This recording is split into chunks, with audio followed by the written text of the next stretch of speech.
Most people go to the library. We kind of do it the opposite way.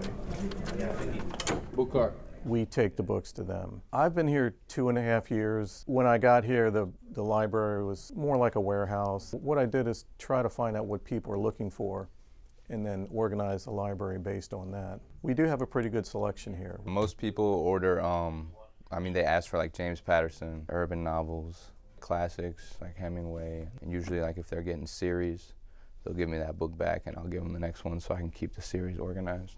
We've gotten books from the public libraries. If we can't use it, then we'll take it to like a used bookstore and get credit so I can buy the books I really need. You know, I want to be able to recommend things to them, and I don't want to just push a card out there and say, here's what's on the card. I could not possibly serve 1,100 clients without the help of the trustees. I make sure that all the other convicts get books, pick up the books, bring them back, reshelve them.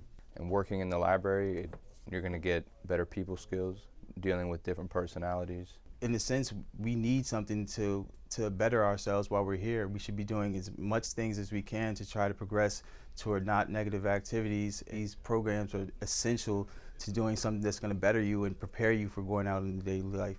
I like to read things that I can learn from and things that might open my mind up to my own habits and ways I can change them. We're working together, because when you see somebody reading a book, they're not getting in trouble. You know, and hopefully they're learning something. I feel like, you know, if one person in this jail was able to have a transformation and turn his life around, can have that experience through reading a book, I've done my job. It's the reason I do what I do.